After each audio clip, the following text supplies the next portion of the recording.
بنیادی مفہوم جو حمد میں ہے وہ شکر کا ہے، البتہ شکر پر اضافہ ہو جائے گا تعریف کا، تو شکر اور تعریف کو جب آپ جمع کر دیں گے تو وہ لفظ حمد بن جائے گا۔ ایک بات اور بھی نوٹ کر لیجئے، تعریف کا لفظ بھی عربی کا ہے۔ عربی میں تعریف کا لفظ اس معنی میں نہیں بولا جاتا جس معنی میں ہم اردو میں بولتے ہیں۔ عربی میں اس کے لیے لفظ ثنا ہے۔ ثنا کے کیا معنی ہے میں نے بتایا تھا آپ کو، دوہرا کرنا۔ کسی میں کوئی وصف ہے، آپ نے وہ وصف اس کے سامنے بیان کیا، گویا کہ اس کا وصف اس کی طرف لوٹ آیا۔ کسی پھول کی خوبصورتی ہے آپ نے بیان کی تو اس کے وصف کو اس کی طرف لوٹا دیا، تو یہ لوٹانا، دہرانا، یہ اصل میں ثنا کا مفہوم ہے۔ تو ثنا یہ ہے کہ کسی کے حسن اور کسی کے کمال اور کسی کی خوبی کو بیان کیا جائے، یہ ثنا ہے۔ اور اگر اس سے کوئی خیر، کوئی نفع، کوئی بھلائی آپ کو پہنچی ہے تو اب یہ صرف ثنا نہیں ہوگا، یہ شکر ہو جائے گا۔ اور ان دونوں کو جب جمع کریں گے تو یہ ہے لفظ حمد۔ میں نے جب سورہ سبا کا درس یہاں شروع ہوا تھا، یاد ہوگا آپ کو، بڑی وضاحت کے ساتھ عرض کیا تھا کہ لفظ حمد کا ہمارے دین سے بڑا گہرا تعلق ہے۔ ہم اس امت کا نام ہی حمادون ہے، بہت حمد کرنے والے۔ ہمارے نبی اکرم صلی اللہ علیہ وسلم کے جو نام ہیں وہ اسی حمد کے مادے سے ماخوذ ہیں۔ قرآن مجید میں آپ کا نام محمد آیا، احمد آیا، اسمہ احمد۔ احمد بھی حمد سے تفضیل کا صیغہ ہے۔ محمد تحمید سے اس میں مفعول ہے جس کی انتہائی حمد کی گئی ہو۔ حضور فرماتے انا حامد، انا احمد، انا محمد، میں حامد بھی ہوں، میں محمود بھی ہوں، میں محمد بھی ہوں۔ تو یہ تمام رسماں جو ہے آپ کے اکثر و بیشتر یہ اس لفظ حمد سے ماخوذ ہے۔ پھر یہ کہ جو مقام آپ کو ملنے والا ہے قیامت میں، اس کو قرآن نے نام دیا مقام محمودا، عسیٰ ان یبعثک ربک مقاما محمودا۔ کیا عجب کہ اے نبی آپ کو آپ کا رب مقام محمود عطا فرمائے۔ ایک حدیث میں آتا ہے کہ میدان حشر میں حضور اپنے بارے میں فرماتے ہیں لواء الحمد بیدی، اللہ کی حمد کا جھنڈا میرے ہاتھ میں ہوگا۔ اور جب وہ میدان حشر میں دربار خداوندی لگے گا تو حمد جو ہے اللہ تعالیٰ کی وہ میں کروں گا۔ اور اس روز کیونکہ پوری نوع انسانی کے گلے سرسبد آپ ہیں، آپ ہیں پوری نوع انسانی کے سردار، آپ ہیں گویا کہ حاصل انسانیت، لہذا دربار خداوندی میں مجھے شعر یاد آ گیا ہے امیر خسرو کا کہ خدا خود میر محفل بود اندر لامکاں خسرو، محمد شمع محفل بود شب جائے کہ من بودم۔ اب ایک لامکاں کی محفل کا یہ تذکرہ کر رہے ہیں تشبیہ کے انداز میں کہ اللہ تعالیٰ تو میر محفل تھے اور محمد صلی اللہ علیہ وسلم شمع محفل تھے۔ تو وہ کیفیت جو ہے کسی درجے میں ہوگی کہ اللہ تعالیٰ کی جب عدالت لگے گی اور نوع انسانی کھڑی ہوگی، اس وقت حمد کرنے والے ہوں گے اللہ کی محمد الرسول اللہ صلی اللہ علیہ وسلم۔ اور حضور فرماتے کہ اس روز جو میں حمد کروں گا اللہ کی وہ آج نہیں کر سکتا، اس لیے کہ اس وقت جو اور نئے نئے انکشافات ہوں گے عظمت خداوندی کے، تو ظاہر بات ہے کہ کسی چیز کی حمد اس انکشاف حقیقت کی نسبت ہی سے کی جا سکتی ہے کہ جو ہوا ہو کسی پر۔ تو نبی اکرم صلی اللہ علیہ وسلم فرماتے اس روز جو میں حمد کروں گا وہ آج نہیں کر سکتا۔ پھر یہ بھی ذہن میں رکھیے کہ معرفت خداوندی کے ضمن میں ہمیں یہ بات نبی اکرم صلی اللہ علیہ وسلم نے بتائی کہ التسبیح نصف المیزان والحمد للہ تملؤہ۔ تسبیح جو ہے کلمہ سبحان اللہ، اس سے میزان معرفت خداوندی نصف ہو جاتی اور الحمدللہ کے کلمے سے پر ہو جاتی۔ اور بعض روایات میں الفاظ آئے تملؤ ما بین السماوات والارض، آسمانوں اور زمین کا کل خلا جو ہے اس کلمہ الحمدللہ سے پر ہو جاتا ہے۔ تو یہ ہے اس لفظ حمد کی اہمیت۔ اور ایک بات میں نے اس وقت نوٹ کرائی تھی، آج پھر دوہرا رہا ہوں، عجیب مجھے نظر آیا قرآن مجید میں کہ ایک بالکل ایک جیسے وقفوں کے بعد وہ صورتیں آتی ہیں جو اس کلمہ الحمد سے شروع ہوتی ہیں۔ سورہ فاتحہ کے بعد ذرا چلیے گا آپ، تقریباً 6-7 پارے کے وقفے سے آپ کو ملے گی سورہ انعام۔ سورہ فاتحہ الحمدللہ رب العالمین سے، سورہ انعام الحمدللہ سے، پھر 15ویں پارے میں سورہ کہف شروع ہوگی الحمدللہ الذی انزل علی عبدہ الکتاب ولم یجعل لہ عوجا، پھر 22ویں پارے میں دو صورتیں یکجا مل جائیں گی، سورہ سبا اور سورہ فاطر، اور دونوں کا آغاز ہوا ہے کلمہ الحمدللہ سے۔ تو یہ ہے وہ کلمہ۔ اب آپ غور کیجئے اس سے شرک کی کس طرح جڑ کٹی۔ شرک کی تو بنیاد ہی یہ ہے کہ کسی شے میں آپ کو کوئی عظمت نظر آئی اور آپ کا دل جو ہے اس کی عظمت کے احساس سے جھک گیا، آپ کے اندر اس کی عظمت کا احساس اتنا پیدا ہوا کہ خود بخود دل جھک گیا۔ جب انسان اس حقیقت کو پا لیتا ہے کہ کسی میں کوئی عظمت نہیں ہے، عظمت کل کی کل صرف اللہ کے لیے، العظمت للہ، کسی شے کا کوئی حسن ہے ہی نہیں، حسن صرف اللہ کا ہے۔ سورج میں اپنا تو کچھ نہیں ہے، کوئی کمال اس کا ذاتی نہیں ہے، یہ تو اللہ کا مدیت کردہ ہے۔ چاند میں کوئی شے اپنی نہیں ہے، اللہ کی پیدا کردہ ہے۔ آگ میں کوئی وصف اپنا نہیں ہے کہ اسے اگنی دیوی مان لیں اور اس کے آگے ہاتھ جوڑ دیں، یہ اللہ نے اس میں وصف پیدا کیا۔ پانی کی کوئی تاثیر اپنی نہیں کہ اسے جل دیوتا قرار دے کر اس کے آگے ہاتھ جوڑ کر کھڑے ہو جائیں، اس میں کوئی تاثیر ہے تو اللہ کی پیدا کرتا ہے۔ پھول میں حسن اپنا نہیں ہے، اللہ کا پیدا کرتا ہے۔ تعریف پھول کی کرتا ہے وہ کہ جو بڑا ہی ظاہر بین ہے، جو حقیقت بین انسان ہے، وہ پھول کی خوبصورتی کو دیکھے گا اور اس کی زبان سے الفاظ نکلیں گے سبحان اللہ، اللہ پاک ہے۔ ذرا دیکھیے کتنی عجیب بات ہے۔ لیکن ہماری تہذیب، ہمارے تمدن میں یہ فکر جو ہے اس طرح سرایت کیے ہوئے کہ آپ نے پانی پیا، آپ کی پیاس بجھی، بے کلی اور بے چینی رفع ہوئی، اور کلمہ آپ کی زبان سے کیا نکلا؟ الحمدللہ۔ پانی کی تعریف نہیں ہے، پانی میں کوئی وصف نہیں ہے، یہ وصف اللہ کا ہے، تعریف اللہ کی۔ آپ نے پھول دیکھا اور پھول میں آپ کو حسن اور رعنائی اور رنگ و بو کی ایک نہایت حسین آمیزش نظر آئی، آپ نے کہا سبحان اللہ۔ سورہ کہف میں آیا ہے کہ کیوں نہ ایسا ہوا کہ جب تو اپنے باغ میں داخل ہوا اور تو نے دیکھا باغ لہلہا رہا ہے، پھلوں سے لدے ہوئے ہیں درخت، وہ منظر جو ہے دیکھ کر فوراً کیوں نہ تیرے زبان سے نکلا ماشاء اللہ۔ یہ جو کچھ ہے مشیت خداوندی سے، اللہ نے چاہا ہے تو ہے، اللہ نہ چاہتا تو کچھ نہ ہوتا۔ لاکھ آپ کی محنتیں ہوتی، لاکھ آپ نے آپ پاشی کا نظام قائم کر لیا ہوتا، لاکھ آپ نے اس کے اوپر سر توڑ محنت کی ہوتی، کچھ نہ ہوتا اگر اللہ نہ چاہتا، اور اگر کچھ ہے تو صرف اس کی مشیت سے۔ لولا اذ دخلت جنتک قلت ما شاء اللہ، کیوں ایسا نہ ہوا کہ جب تو اپنے باغ میں داخل ہوا تو نے اسے دیکھا لدے پھدے ہوئے پھلوں کے ساتھ، تو تیری زبان سے کلمہ نکلتا ما شاء اللہ۔ تو اب یہ تمام کلمات جو ہیں یہ در حقیقت شرک کا سر کچلنے والے کلمات ہیں۔ یہ دوسری بات ہے کہ وہ صرف ایک عادت ثانیہ بن جائے، سبحان اللہ، الحمدللہ اور ماشاء اللہ اور انشاءاللہ آپ کی زبان سے نکلتا رہے صرف تکیہ کلام کی حیثیت سے، اور اس کی حقیقت کا کوئی انعکاس آپ کے احساسات میں نہ ہو، تب تو بات دوسری ہے۔ لیکن اگر کسی درجے میں بھی اس کا پرتو انسان کے باطن پر پڑ رہا ہو، یہ کلمات ادا ہو رہے ہوں ایک گہرے تاثر کے ساتھ، تو آپ یہ سمجھ لیجئے کہ شرک کی جڑ کٹ گئی۔ اب کسی اور کے لیے کیا باقی رہ گیا؟ کسی کے لیے نہ شکر ہے، نہ کسی کے لیے کوئی ثنا ہے۔ کل کا کل شکر، کل کا کل ثنا اللہ کے لیے ہے۔ ہمیں جو کچھ مل رہا ہے اس کے دیے مل رہا ہے۔ آپ نے کھانا کھایا، چاہے کتنے ہی بے شمار سلسلوں سے ہو کر وہ کھانا تیار ہوا، کسی کاشتکار کی محنت ہے جو اس نے زمین پر کی ہے، بیج اس نے ڈالا ہے، کھیت اس نے سینچا ہے، بڑی محنت اس نے کی ہے، پھر اس کو کاٹا ہے فصل کو، پھر لوگ نہ معلوم کن کن مراحل سے گزر کر وہ بوریوں میں بھر کر کہاں سے ہو کر آپ کی منڈیوں میں پہنچا ہے، آپ کے پاس آیا ہے، اس کو پیس کر آٹا بنا کر اس سے روٹی پکائی گئی ہے۔ یہ نہ معلوم کتنا لمبا سلسلہ، اور ابھی تو یہ سلسلہ وہ ہے جو ہم جانتے ہیں۔ اس گندم کے ایک دانے کے وجود میں آنے میں کتنی توانائی سورج کی لگی ہے، کتنی قوتیں زمین کی صرف ہوئی ہیں۔ پالتا ہے بیج کو مٹی کی تاریکی میں کون، اور کون لایا کھینچ کر پچھم سے بادے سازگار۔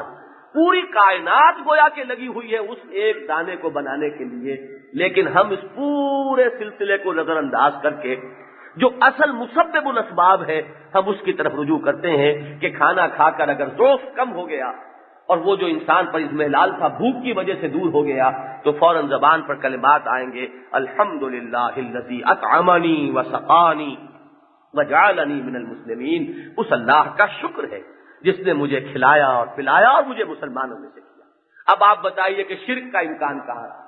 نہ مظاہر پرستی کا امکان رہا، نہ شمس پرستی کا امکان رہا، نہ پانی کی پوجا کا امکان رہا، کسی چیز کا کوئی امکان نہیں، نہ کوئی انداتا ہے، کوئی انداتا نہیں، انداتا ایک ہی ہے، کوئی نہیں ہے جو کسی کو رزق بہم پہنچا سکتا ہو، صرف وہی ایک رزاق ہے۔ ان اللہ هو الرزاق ذو القوة المتین، وہی ہے کہ جو رزق پہنچا رہا ہے۔ تو جب آپ نے یہ تمام باتیں جو ہیں اللہ کے قدموں میں ڈال دی تو اب کسی اور کے لیے دینے کو آپ کے پاس کچھ ہے ہی نہیں۔ تو الحمد میں الف لام کا کلمہ جو ہے اس کو کہیں گے کہ یہ حصر کا کلمہ، کل حمد، کل شکر، کل ثنا اللہ کی ہے۔ میں شکر کو اہمیت اول حاصل ہے، اہمیت اولا، اور ثنا ثانوی درجے میں۔ تو اس پر اول تو یہ جو میں نے کچھ دعائیں آپ کو اس میں سنائی بھی ہیں، ان سے بھی یہ بات جو ہے پورے طور پر سامنے آ جاتی ہے کہ جہاں مقام شکر ہے وہاں آپ کو قرآن مجید اور حدیث کی دعاؤں میں لفظ حمد ملے گا۔ کھانا کھایا، بھوک مٹی، یہ مقام شکر ہے، اور یہاں کلمہ کیا ہے؟ الحمدللہ الذی اطعمنی وسقانی وجعلنی من المسلمین۔ آپ اگر بیت الخلاء گئے تھے اور آپ کے فضلات جسم سے خارج ہو گئے اور آپ نے ایک بالکل جیسے انشراح ہو جاتا ہے طبیعت کو، ہلکے پھلکے ہو کر آپ باہر نکلے ہیں، اب آپ یہ مقام شکر ہے، اور آپ کے زبان پر الفاظ کیا آنے چاہیے؟ الحمدللہ الذی اذھب عنی الاذی وعافانی، اس اللہ کا شکر ہے جس نے مجھ سے اذیت بخش چیز کو دور کر دیا۔ پیشاب اگر رک جائے تو کیا قیامت برپا ہوگی، اگر یہ فضلات جسم کے اندر رک جائیں تو اسی سے تو سارا فساد جو ہے انسان کے جسمانی نظام کا وہ پیدا ہوتا ہے۔ تو اس اذیت بخش چیز کو ہم سے دور کر دیا، اس اللہ کا شکر ہے۔ الحمدللہ الذی اذھب عنی الاذی وعافانی۔ صبح صبح آپ اٹھے، رات کو سو گئے تھے، اب دوبارہ آنکھ کھلی، زندگی کا ایک نیا دن اللہ نے آپ کو عطا کیا ہے۔ اسی نیند کی حالت میں موت بھی واقع ہو سکتی تھی، اور خود نیند جو ہے وہ موت کی بہن ہے۔ آپ کا شعور جو ہے وہ آپ سے سلب کر لیا جاتا ہے۔ تو ہم ہیں تو اپنے شعور ہی کے حوالے سے، ہمارا وجود کچھ بھی ہوا کرے، اصل شے تو اس میں شعور ہے، اور وہ شعور جو ہے وہ نیند کی حالت میں نہیں ہے، خود شعوری ختم ہو گئی۔ تو اب جب دوبارہ آنکھ کھلی اور شعور کی کیفیت آپ کو محسوس ہوئی، اب وہ مقام شکر ہے۔ الحمدللہ الذی احیانی بعد ما اماتنی والیہ النشور، اللہ کا شکر ہے جس نے مجھے اثر نو زندگی عطا فرمائی، اس کے بعد کہ مجھ پر موت وارد ہو گئی تھی، اور اسی طرح ایک روز اس کی طرف ہم چلیں گے۔ ایک نیند اور بھی آنی ہے جس کو ہم موت کہتے ہیں، اور اس سے بھی ایک روز اسی طرح صبح کو اٹھیں گے جیسے روزانہ صبح کو اٹھ جاتے ہیں، اور اپنے رب کے حضور میں ہم حاضر ہو جائیں گے۔ اب دیکھیے تمام یہ قرآن مجید میں حضرت ابراہیم کا قول نقل ہوا، الحمدللہ الذی وہب لی علی الکبر اسماعیل و اسحاق۔ اب دیکھیے یہ مقام شکر ہے، مقام ثنا نہیں ہے۔ یہ ثنا میں نے عرض کیا اس چیز پہ ہوتی ہے کہ جو ایک وصف تو ہے، ایک حسن اور کمال کا مظہر ہے، لیکن اس سے آپ کو کوئی براہ راست فیض نہیں پہنچ رہا۔ جہاں آپ کو کوئی چیز ملی ہے تو وہ تو مقام شکر ہے۔ تو ایک بوڑھے انسان کو 87 برس کی عمر میں ایک بیٹا ملا، پھر 100 برس کی عمر میں دوسرا بیٹا اللہ نے عطا کیا۔ حضرت اسماعیل کی جب ولادت ہوئی ہے حضرت ابراہیم 87 برس کے تھے، حضرت اسحاق کی جب ولادت ہوئی ہے تو پھر اب 100 برس کی عمر تھی۔ تو اب اس پر جو دعا جو نکلی ہے، حمد کا ترانہ، شکر کے کلمات، الحمدللہ الذی وہب لی علی الکبر اسماعیل و اسحاق ان ربی لسمیع الدعاء، اس اللہ کا شکر ہے جس نے مجھے اس بڑھاپے کے باوجود، اس بڑھاپے کے علی الرغم اولاد عطا فرمائی، اور اولاد بھی کیسی، اسماعیل اور اسحاق جیسے فرزند عطا فرمائے۔ واقعہ یہ ہے کہ میرا رب دعا کا سننے والا ہے۔ تو یہ حمد جو ہے اس میں جان لیجئے کہ 3/4 حصہ کم سے کم شکر کا سمجھ لیجیے، اور صرف 1/4 ہے وہ تعریف کا جز اس میں، اور ہمارے ہاں تراجم میں وہ تعریف ہی تعریف رہ گیا ہے، شکر کا حصہ جو ہے وہ بالکل ذہنوں سے خارج ہو گیا۔ اسی کے حوالے سے ایک تو ہمارا تیسرا اور چوتھا سبق جڑ گئے۔ تیسرے سبق کا پہلا کانسیپٹ کیا تھا؟ شکر۔ وَلَقَدْ آتَيْنَا لُقْمَانَ الْحِكْمَةَ أَنِ اشْكُرْ لِلَّهِ، اور چوتھے سبق میں پہلا کلمہ کیا رہا؟ الحمد، کل کا کل شکر اور کل کی کل ثنا۔ ویسے اس معاملے میں ذرا ایک باریک بات اور بھی ہے، وہ بھی سمجھ لیجئے۔ ان دونوں چیزوں میں میں نے جو اتنا نمایاں فرق کر کے سمجھایا ہے کہ شکر اور ہے، ثنا اور ہے، ذرا گہرائی میں اتر کر دیکھیں گے تو معلوم ہوگا کہ ان دونوں میں فرق کوئی نہیں۔ اگر کہیں کوئی حسن ہے، کوئی خوبی ہے، تو چاہے آپ کو کوئی مادی فائدہ اس سے نہ پہنچا ہو، پھول کو دیکھ کر آپ کے احساسات میں ایک تازگی پیدا ہوتی، ایک غیر محسوس فائدہ آپ کو حاصل ہوتا، اچھا منظر دیکھ کر آپ کے باطن میں ایک انشراح کی کیفیت پیدا ہوتی۔ لہذا کسی بھی مظہر حسن و کمال کو دیکھ کر یہ کہنا صحیح نہیں ہے کہ آپ کو اس سے سرے سے کوئی فائدہ نہیں پہنچتا، کوئی نہ کوئی فائدہ ضرور پہنچتا ہے، اگرچہ فائدے کے لیولز مختلف ہیں۔ ایک ہماری مادی ضروریات ہے، وہ پیٹ کھانے کو مانگتا ہے یا کوئی اور محسوس قسم کی ضرورت پوری ہوئی، اور ایک وہ ہمارے باطنی احساسات ہیں، اگر ان باطنی احساسات کو جلا حاصل ہوئی ہو۔ مجھے یہاں یاد آ جایا کرتی ہے ایک نظم جو ہم نے اپنے میٹرک میں انگریزی زبان میں کا جو ہمارا کورس تھا، انگریزی نظم کا جو سلیبس تھا، اس میں ایک نظم تھی ڈیفوڈلز، بڑی پیاری نظم۔ اس کا مرکزی خیال یہی ہے کہ شاعر یہ کہتا ہے کہ ایک روز میں ایسے ہی گھوم رہا تھا، اچانک ایک ذرا سی پہاڑی پر میں پہنچا، اور جو اچانک نگاہ آگے گئی تو وادی میں ڈیفوڈلز کے پھولوں کی ایک ایسا تختہ تھا، پوری وادی بھری ہوئی ہے ان پودوں سے جن پر وہ پھول لہرا رہے ہیں، اور ہوا چل رہی ہے اور اس وہ تختہ جو ہے ہل رہا ہے۔ میں دیکھتا رہا I gazed and gazed but little thought what wealth the scene to me had brought۔ میں دیکھتا رہا لیکن اس وقت مجھے ہرگز خیال نہیں آیا کہ مجرد اس منظر کو دیکھنے سے مجھے کتنی بڑی دولت نصیب ہوئی ہے۔ For oft when on my couch I lie in vacant or in pensive mood, they flash upon that inward eye which is the bliss of solitude, and then my heart with pleasure fills and dances with the daffodils۔ کبھی ایسا ہوتا ہے کہ طبیعت پر افسردگی سی ہوتی ہے، انسان جو ہے وہ کسی خیال میں کوئی بہت ہی زیادہ جو ہے سرفگندہ ہوا ہے، اس وقت وہ کہتا ہے جب میں اس طرح کی ایک افسردگی کی کیفیت میں مبتلا ہوتا ہوں تو اچانک وہ منظر میری نگاہوں کے سامنے آتا ہے، اور اس کی میری طبیعت پر اس کا ایسا اثر ہوتا ہے کہ میرا دل بھی پھر جس طرح وہ ڈیفوڈلز جو ہیں وہ ہوا میں رقص کر رہے تھے، اسی طرح میرا دل بھی اس غم کی کیفیت سے نکل کر ایک انبساط اور خوشی کا احساس کرنے لگتا ہے۔ تو یہ غیر محسوس ایک دولت تھی جو ملی، اگرچہ کوئی محسوس بات نہیں تھی کہ جو حاصل ہوئی۔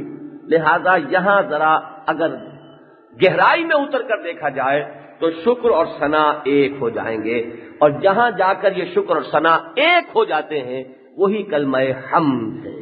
الحمد للہ رب العالمین، کل شکر، کل ثنا، کل تعریف، کل حمد اللہ کی ہے۔ اب یہ لام جو للہ میں آیا ہے اس پر بھی غور کر لیجئے۔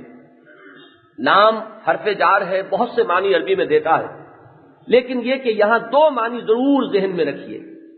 ایک تو یہ کہ کل تعریف اللہ ہی کے لیے ہے، اسی کو اس کا حق پہنچتا ہے، مستحق وہی ہے۔ دوسروں کو تو ہم دے سکتے ہیں کچھ جو اللہ دلوا دے، جیسے آیت الکرسی میں ہے کہ کل علم اللہ کے پاس ہے، ہاں اس میں سے جتنا وہ کسی کو دے دے، لا یحیطون بشیء من علمہ الا بما شاء۔ تو شکر اصل میں تو اللہ کے لیے ہے، البتہ اللہ نے ہی اگر کہہ دیا ہے کہ کچھ شکر اپنے والدین کا بھی کیا کرو، کچھ شکر اپنے اساتذہ کا بھی کیا کرو، کچھ شکر جس سے کوئی خیر تمہیں حاصل ہو جائے، جس سے تمہیں کوئی نیکی کا کلمہ میسر آ جائے، جس نے تمہارا رخ کسی بھی درجے میں کسی بھلائی کی طرف موڑ دیا ہو، ان سب کا بھی شکر کیا کرو۔ تو یہ شکر ہم دے رہے ہیں اس لیے کہ اللہ نے اس کا حکم ہمیں دے دیا، انشکر لی ولوالدیک، شکر کرو میرا اور اپنے والدین کا۔ حالانکہ وہاں ساری بات والدین کے بارے میں تھی۔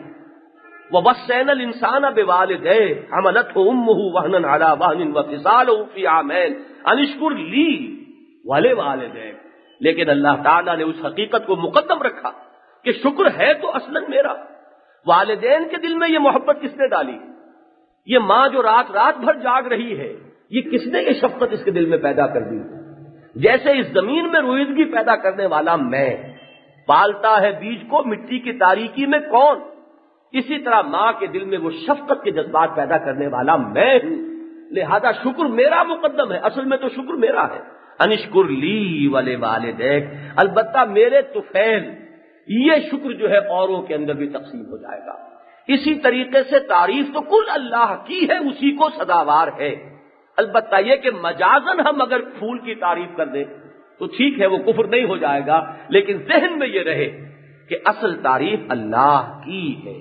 یہ تو مجاز کے پردے ہیں کہ اس پھول میں ہمیں معمور ہو رہا ہے عالم میں نور تیرا، از ماہ تاب ماہی سب ہے ظہور تیرا، یا جو بھی خیر ہے، جو خوبی ہے، جو بھی کہیں کمال ہمیں نظر آ رہا ہے، وہ سب کا سب اللہ کا ہے، کسی شے کا کوئی کمال نہیں۔ میں نے جیسا کہ عرض کیا، یہ جڑ کاٹ دینے والا کلمہ ہے ہر نوع کے شرک کا۔ الحمدللہ رب العالمین، شکر کل کا کل، ثنا کل کی کل اللہ ہی کے لیے ہے اور اللہ ہی کی ہے، فی الواقع بھی اسی کی ہے، اس میں سے جس کو وہ جتنا دلوا دے یہ اس کے اختیار میں ہے۔ اب رب کے لفظ کو سمجھیے، اللہ کے بارے میں اب 3 آ رہی ہیں اس کی، اس کو نعت بھی کہہ دیتے ہیں، عربی زبان میں صفت بھی کہتے ہیں، نعت بھی کہتے ہیں۔ ہمارے ہاں نعت کا لفظ عام ہو گیا ہے، حضور کی صفات جب ہم بیان کرتے ہیں تو وہ نعت ہے۔ نعت عربی گرامر کا ایک عام لفظ صفت ہے، صفت موصوف، نعت منعوت، جس چیز کی صفت بیان کی جائے وہ منعوت ہے اور نعت صفت ہے۔ اللہ کے لیے یہاں پر 3 صفات آ رہی ہیں۔ سب سے پہلی صفت یہ ہے کہ وہ رب العالمین ہے، تمام جہانوں کا رب۔ اب اس میں 2 الفاظ جاننے ہوں گے، رب کسے کہتے ہیں، عالمین کسے کہتے ہیں۔ رب کا جو بنیادی مفہوم ہے عربی زبان میں وہ مالک کا ہے، اور دوسرا بنیادی مفہوم ہے پرورش کرنے کا۔ را، با اور یا، اردو میں ہم کہیں گے رے، بے اور یہ، اس کا مادہ عربی زبان میں آتا ہے کسی چیز کو تربیت دینا، بڑھانا، نشو و نما دینا، پروان چڑھانا۔ اور رے، بے اور بے یہ بھی اس کے بالکل قریب ہے۔ قریب المادہ جو الفاظ ہوتے ہیں وہ مفہوم میں بھی بہت مشابہ ہوتے ہیں۔ تو رے، بے اور یہ جس سے تربیت بنا ہے، اسی طرح رے، بے اور بے جس سے یہ رب بنا ہے، یہ بڑے ایک دوسرے سے مشابہ ہیں۔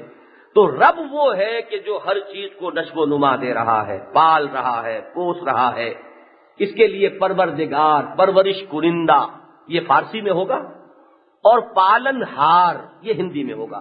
آپ دیکھیں گے ہمارے جو ابتدائی ترجمے ہیں اردو کے، اس میں ہندی الفاظ کافی ہیں، شاہ عبد القادر کے ترجمے میں بھی اور شاہ رفیع الدین کے ترجمے میں بھی، کیونکہ وہ آپ سوچئے کہ آج سے 250 برس پہلے کی اردو ہے۔ اس وقت کی اردو میں اگر ولی دکنی کی اردو آپ دیکھیں جو اس سے بھی پہلے کی ہے، تو اس میں تو آپ کو 75% ہندی کے الفاظ مل جائیں گے، بلکہ ان کی ترکیبیں، اس کا انداز جو ہے وہ بالکل ہندی کا سا ہوگا۔ تو رفتہ رفتہ اصل میں ہوا ہے کہ اردو زبان میں ووکیبلری جو ہے وہ فارسی اور عربی کی جو ہے وہ غالب آئی ہے، اور ہندی الفاظ آہستہ آہستہ نکل گئے۔ تو پالن ہار یہ آپ کو لفظ مل جائے گا۔ تو یہ لفظ جو ہے پالن ہار، پروردگار، پرورش کنندہ، وہ کہ جو کسی ہر شے کو اس کے جو پوٹینشیلٹیز ہیں اس کے اندر، ان کو تدریجاً نشو و نما دے کر اس کے مقام تکمیلی تک پہنچانے والا ہے، وہ رب ہے۔ اور جو رب ہوگا وہی مالک ہوگا۔ الا لہ الخلق والامر، موٹی سی بات ہے، جو خالق ہے اسی کو اختیار ہے اس کا کہ وہ اس شے کے بارے میں حکم دے کہ اسے کیا کرنا ہے اور کیا نہیں کرنا ہے۔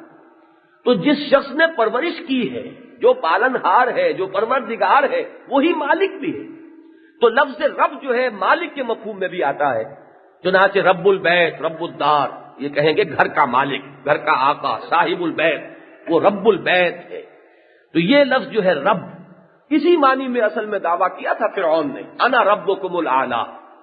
دیکھیے اتنا احمق وہ بھی نہیں تھا کہ وہ یہ سمجھتا ہو اور یہ دعویٰ کرتا ہو کہ میں آسمانوں اور زمین کا خالق ہوں، ایسا پاگل تو نہیں تھا۔ اور نہ اتنے پاگل لوگ تھے جو اس کو اپنا رب مانتے تھے، وہ تو نہ معلوم کتنے بڑے بوڑھے وہاں ہوں گے جنہوں نے اس کی پیدائش کا وقت بھی دیکھا ہو اور اس کو گھٹنوں چلتے بھی دیکھا ہو، اسے کیسے کوئی مان لے گا کہ یہ خالق ہے۔ اصل میں اس کا جو دعویٰ تھا انا ربکم الاعلی، کہ اختیار میرا ہے، اس کی شرح سورہ مومن میں آتی ہے اصل میں، جہاں اس نے کہ کھل کر اپنا جو کلیم ہے اس کو بیان کیا، الیس لی ملک مصر، کیا مصر کی بادشاہی میری نہیں ہے، وہذہ الانہار تجری من تحتی، اور یہ سارا آبپاشی کا نظام میرے ہاتھ میں نہیں ہے، میں جس کو چاہوں جتنا پانی دے دوں۔ نہر میں پانی دے دیا آپ نے، اختیار دیا ہے، تو ادھر کی جو زمینیں ہیں وہ جل تھل ہو جائیں گی اور اس میں خوب فصل آئے گی، اور جدھر سے چاہوں میں پانی کاٹ دوں، یہ اختیار میرا ہے۔ تو جب اختیار میرا ہے تو حکم میرا چلے گا۔ مالک میں، ملک اور مالک میں فرق تو نہیں ہے۔ اسی لیے میں سورہ فاتحہ میں جو تیسری آیت میں مالک یوم الدین آتا ہے، اس کی ایک اور قرات جو ہے وہ ملک یوم الدین بھی ہے۔ مصری قراء کی قراتوں میں آپ نے یہ قرات سنی ہوگی۔ تو ملک اور مالک میں فرق نہیں، ملک بادشاہ صاحب اختیار، اور مالک بھی صاحب اختیار۔ جو کسی شے کا مالک ہے اسے اختیار حاصل ہے، اس کے بارے میں جو چاہے کرے۔ تو یہ رب جو ہے اس کے اندر یہ مفہوم ہے، اسی معنی میں اس نے دعویٰ کیا تھا کہ مصر میں تو اختیار میرا چلے گا، یہاں کا رب میں ہوں، یہاں کا مالک اور مختار میں ہوں۔ تو ہم نے جب کہا رب العالمین، رب العالمین کیوں ہے کہ اللہ پر چونکہ زیر آ گئی ہے، اس لیے اب تمام صفتیں جو ہیں وہ زیر کے ساتھ آئیں گی، لیکن اصل علیحدہ کہا جائے گا تو رب العالمین کہا جائے گا۔ تو رب العالمین کے کیا معنی ہوئے کہ ملکیت کی نفی ہو گئی کسی بھی غیر سے، یہاں کی ہر شے کا مالک وہ ہے، ہر شے کا مختار مطلق وہ ہے۔ عملی اعتبار سے سوچئے کہ نظری اعتبار سے توحید کی تکمیل ہو گئی الحمدللہ پر، عملی اعتبار سے توحید کی تکمیل ہو گئی رب العالمین پر۔ مالک وہ ہے، اختیار اس کا چلے گا، جو حضور نے فرمایا کہ لا طاعت لمخلوق فی معصیت الخالق، مخلوقات میں سے کسی کی اطاعت نہیں ہوگی جس میں خالق کی معصیت لازم آتی ہے۔ رب وہ ہے، مالک وہ ہے، ملکیت تامہ اسی کی ہے۔ یہ دوسروں کے پاس جو کچھ ہے یہ فریب ہے کہ یہ میرا ہے، تمہارا کہاں ہے؟ یہ اللہ کا ہے۔ این امانت چند روزہ نزد ماست، در حقیقت مالک ہر شے خداست۔ تمہیں محسوس ہوتا ہے کہ اختیار تمہارے ہاتھ میں، جو چاہو کر گزرو، یہ بھی دھوکہ ہے، غلط استعمال کر بیٹھو گے۔ تمہارے لیے صحیح روش یہ ہے کہ اپنے اختیارات اللہ ہی کے قدموں میں لا ڈالو، اس لیے کہ اصل میں یہ اختیار اسی کا ہے۔ تو رب العالمین نے در حقیقت جو عملی شرک ہے اس کی ساری جڑ کاٹ دی، اور الحمدللہ نے جو نظری اور فکری اور اعتقادی جو راستے ہیں جو شرک کی طرف لے جانے والے، ان سب کو مسدود کر دیا۔ تو اس پہلی آیت میں واقعہ یہ ہے کہ نظری اور عملی دونوں اعتبارات سے توحید کا بیان مکمل ہو گیا۔ رب العالمین، عالم اصل میں کسی بھی چیز کے لیے ایک مجموعی اور کلیکٹیو نام ہے، اور عالمین جمع ہے تمام جہانوں کا۔ اس میں اتنا حصر ہے، مختلف اعتبارات سے آپ گن سکتے ہیں۔ عالم دنیا، عالم آخرہ، عالم برزخ، تین عالم تو یہ ہیں جو ہم جانتے ہیں۔ یہ عالم دنیا ہے، اور آج یہاں آنکھ بند ہوئی آپ عالم برزخ میں پہنچ گئے، اور وہاں سے جب اٹھنا ہوگا وہ عالم آخرہ شروع ہو جائے گا۔ پھر یہ کہ عالم اجساد، عالم ارواح، یہ اس وقت بھی موجود ہیں دو عالم، عالم انس، عالم جن، عالم ملائکہ، یہ تین عالم اب بھی موجود ہیں۔ عالم خلق، عالم امر، تو یہ گنتے چلے جائیے، یہاں کوئی اس کی تعین کرنے کی، اس کی تعین کی ضرورت نہیں ہے، بلکہ صرف حصر اور احاطہ جو ہے وہ مقصود ہے۔ تمام جہانوں کا مالک اور پروردگار ہے اللہ، اور کل حمد اور کل ثنا اسی کی ہے، الحمدللہ رب العالمین۔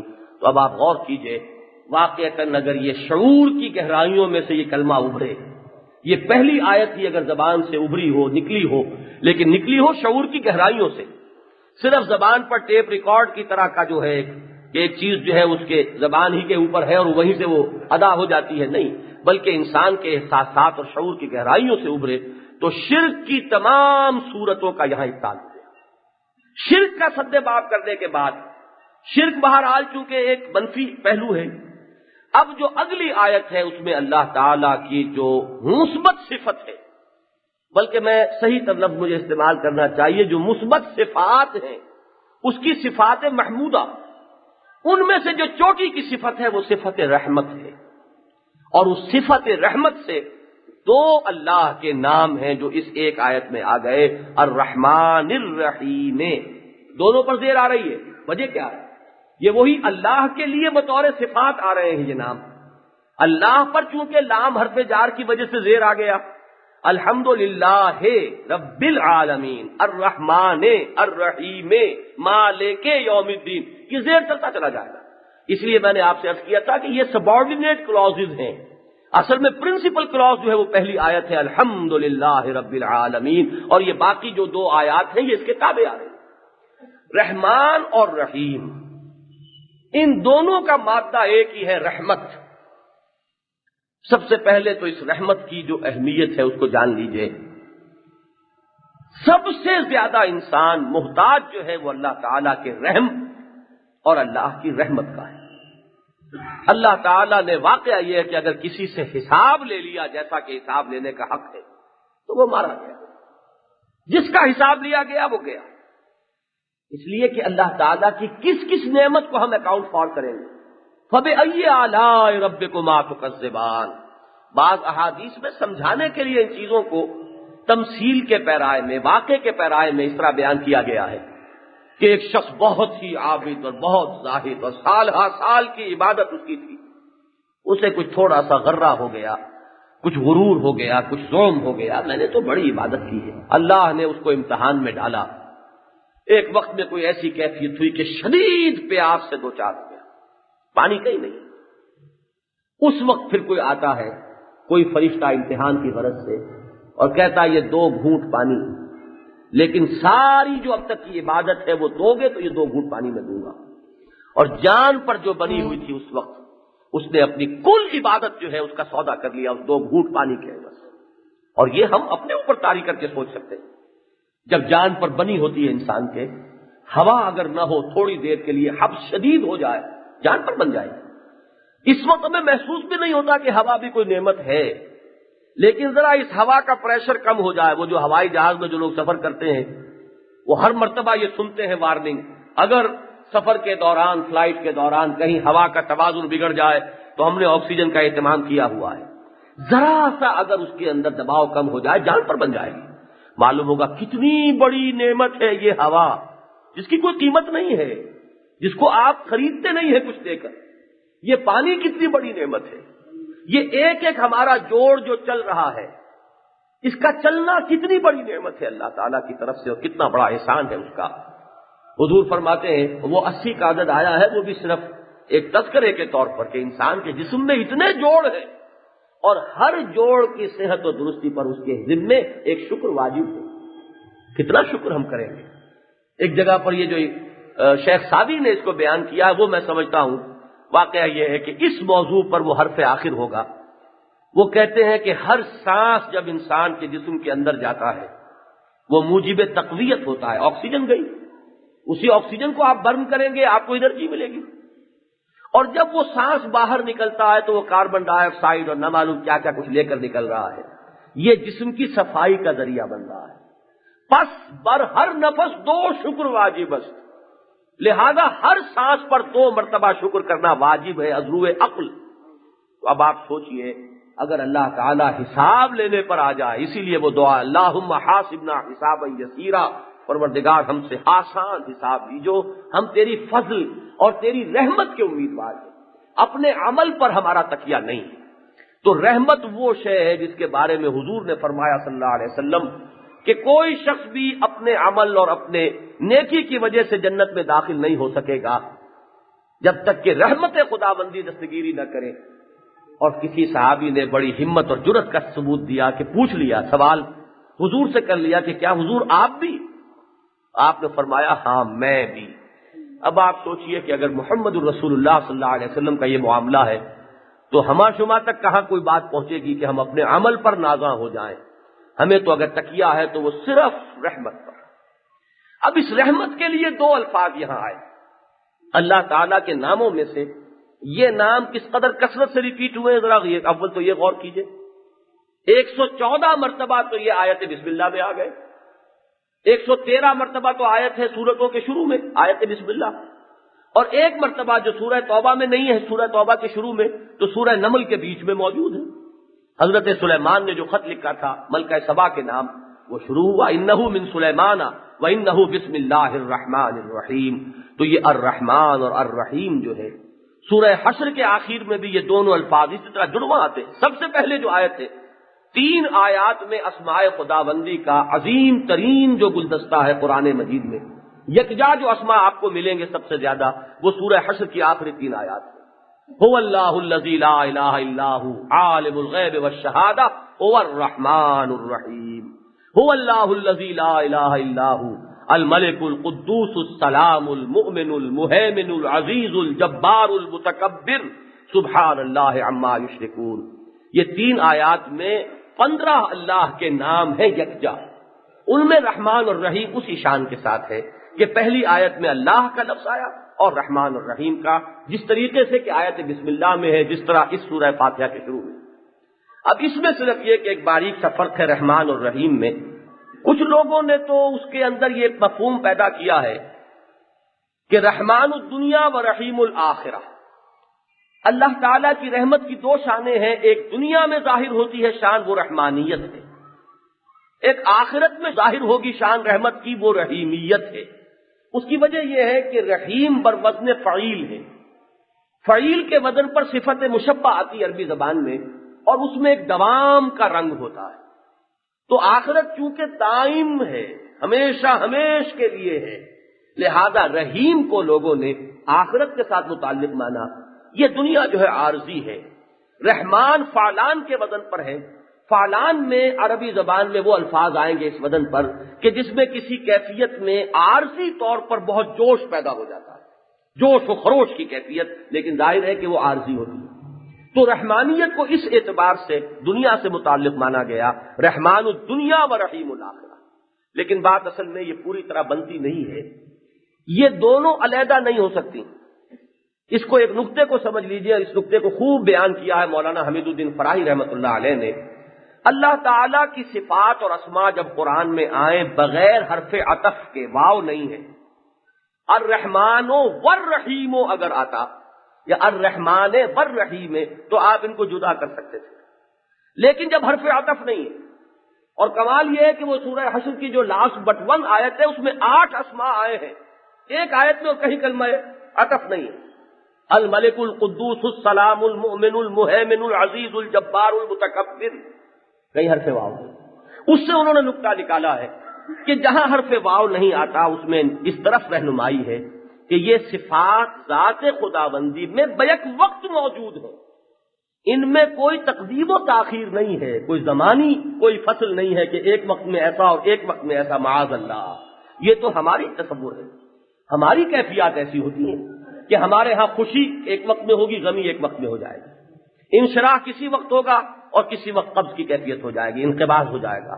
اللہ تعالیٰ کی اسماء اور صفات ان میں کہیں اس نوع کی دوئی نہیں ہے، پلورلزم ہم نہیں شمار کریں گے، یہ بھی ایک طرح کا شرک بن جائے گا۔ اللہ کی ذات واحد ہے اور بآن واحد اس کی تمام صفات اس میں بیک وقت موجود ہیں۔ تو رحمان اور رحیم کا کوئی وہ مفہوم ہمیں تلاش کرنا ہوگا جس میں علیحدہ علیحدہ زمانی یا کوئی کیفیاتی جو ہے وہ بود اور فصل والا معاملہ نہ ہو، بلکہ بیک وقت وہ کیفیت تسلیم کی جائے۔ لہذا اس موضوع پر بھی اب آئندہ باقی بات جو ہے عرض کروں گا۔ بارک اللہ لی ولکم فی القرآن العظیم ونفعنی وإیاکم بالآیات والذکر الحکیم۔